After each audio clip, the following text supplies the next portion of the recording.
focusing mostly on the question about think back to how you learned rhythm and was it effective. And honestly, I cannot remember how I originally learned rhythm because it was so long ago. But I would guess, based on just my limited memory, that it was reading notation and just being told, 1, 2, 3, and 4, and counting with numbers. So that's how I think I learned. But definitely for me now, whenever I have a question about rhythm, what works best for me is modeling. Like if my teacher models it for me, or if someone can hum it for me. And I think that's a really, it's just a really helpful way. So I guess what I'm trying to say is I think with teaching rhythm, the most important thing is that, especially when it's hard for students to understand, is that you can make it relatable for them.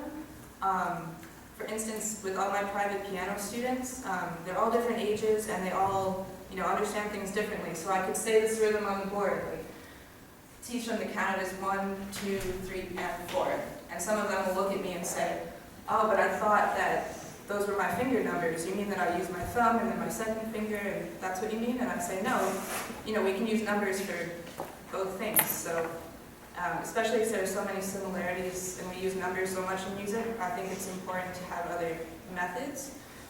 And that being said, I don't have a particular methodology yet for teaching rhythm because I'm still trying to see what works the best. So like for instance, you could do that, like I said, with numbers. You could go pie, pie, apple, pie, or ta, ta, ti, ti, ta. And I think definitely with younger children, the imagery works better. I can say that personally, if someone describes a passage the way it should sound, like say, "Oh, it should sound like you're gliding when you're snowboarding, you're carving up, that's how legato it should be." Something like that. I try to make that relatable for students. So I think what I was saying is that we all have different methods of learning, whether it's visual, and in that case you can write down the rhythm and just say how to count it. Is it? Oh, you're good. Oh, I'm good? Yeah, you're good. Keep going. Or, other kind of learning. Just for instance, I wanted to say something that my mother has never been able to understand rhythm. She says that it's been something that bothers her whole life because me and my brothers all play instruments and she just can't understand rhythm. It's really kind of funny.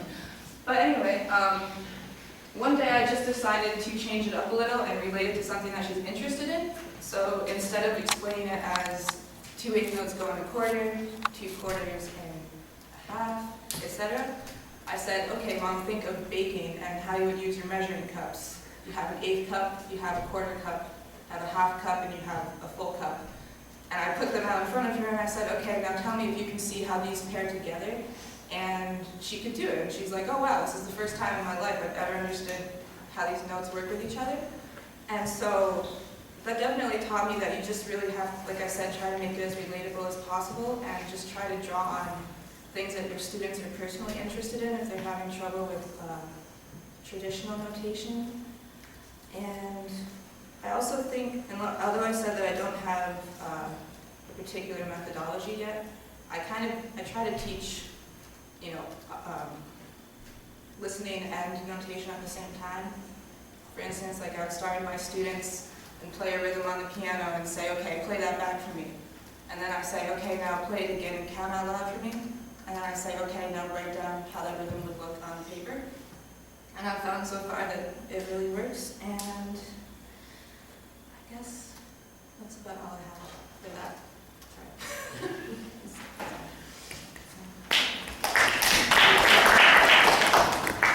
Another question.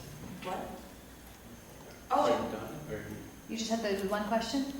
no, sorry, I seemed like everyone was just doing one. No, I didn't. No, I can, yeah, sorry. Can you read for us your last question? My last question. The question that you're about to do. Oh, how, it was about how the first American settlers first viewed music education. Okay, why don't you go for it? Okay,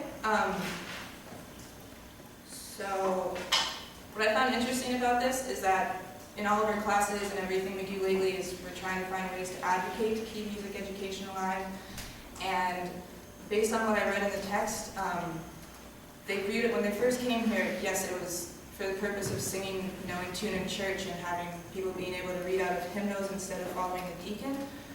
But I got the impression from it that they really felt that a musical education could improve society as a whole, even if it was just in the church sphere, where we could all sing. And I'm surprised by how much that view has changed, because, you know, now it's kind of, we all have our personal love for music and we all advocate in different ways. And back then they started it so that everyone could everyone could have an enhanced experience from music, even if it's just using hymnals instead of following along with someone. And yeah. So Reverend John Tufts started the singing schools. Like I said, the old way was when you followed the deacon and sang along following him, but they found that there wasn't any, that it could, you know, easily be skewed or changed depending on the skills of the deacon. So they introduced the regular way, which was going to singing schools and learning how to read notation and instead. And that's